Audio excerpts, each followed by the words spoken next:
राम राम।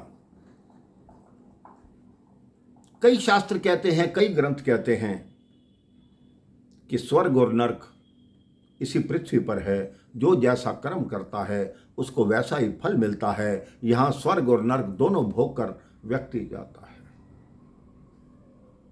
भगवान की एक बहुत बड़ी भक्तिन थी। जब उसकी मृत्यु आई तो धर्मराज स्वयं उसको लेने के लिए आए। धर्मराज से उस वृद्धा ने पूछा कि धर्मराज, मुझे नरक में ले जा रहे हो या स्वर्ग में ले जा रहे हो?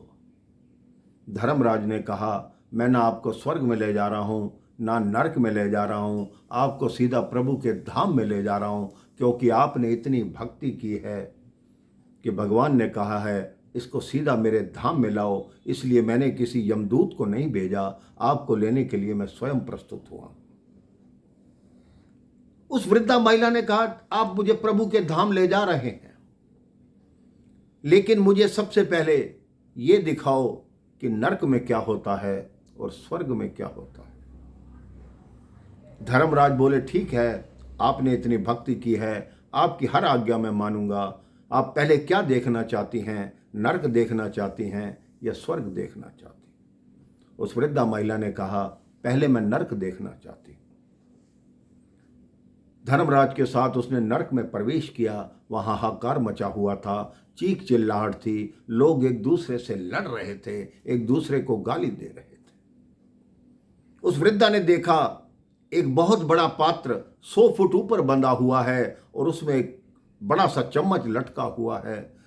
वृद्धा ने नरक में जाकर उनसे पूछा कि तुम आपस में लड़ क्यों रहे हो, और इस ऊपर जो बर्तन लटका हुआ है इसमें क्या है? उन सब ने कहा, इसमें खीर बनी हुई है।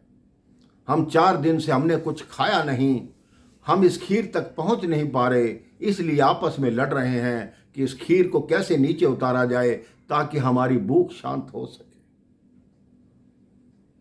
भूख के मारे हमारे प्राण तो पहले ही निकले हुए हैं, यहां प्राण भी नहीं निकलते और हमारे से सब्र भी नहीं हो रहा कि हम बिना कुछ खाए पिए कैसे रहें। वृद्धा उनकी बातें देखकर आश्चर्यचकित रह गई। अब उसने धर्मराज से कहा, मुझे स्वर्ग दिखाओ। वो स्वर्ग में पहुंची तो वहां हाहाकार गूंज रहा था, खुशी थी, अट्टहास हो रहा था, मुस्कुरा रहे थे लोग, खिलखिला रहे थे, लेकिन स्थिति वहां भी वही थी। एक ऊंचा पात्र लटका हुआ था, उसमें चम्मच लटका हुआ था, लेकिन वो सब लोग खुश थे। उस महिला ने वहां भी जाकर वही प्रश्न किया कि आप इस तरह खुश क्यों हैं और इस पात्र में क्या है? उन्होंने कहा, इसमें खीर है और हम भरपेट खा चुके हैं। उसने कहा, आपको इतना ऊंचे पात्र से खीर कैसे मिली?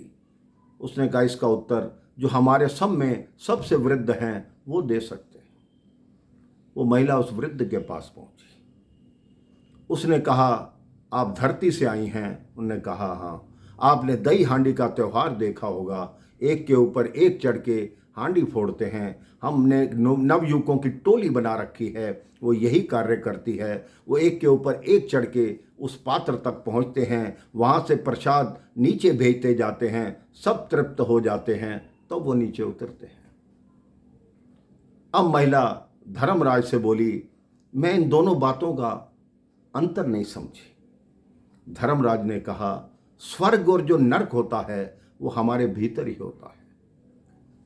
अगर हम किसी बात से संतुष्ट हैं तो वो स्वर्ग है, अगर असंतुष्ट हैं तो वो नरक है। हमारे पास वस्तु है, लेकिन हम उसे और पाने की खींचने की चाहत करते रहते हैं, और इसी को ही जीवन को नरक बनाना कहते हैं। जो परमात्मा ने दिया अगर उसी में संतुष्ट हैं तो वही जीवन स्वर्ग है।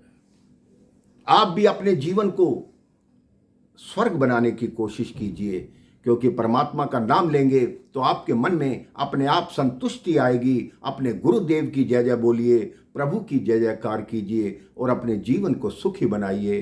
राम राम, जय श्री राम।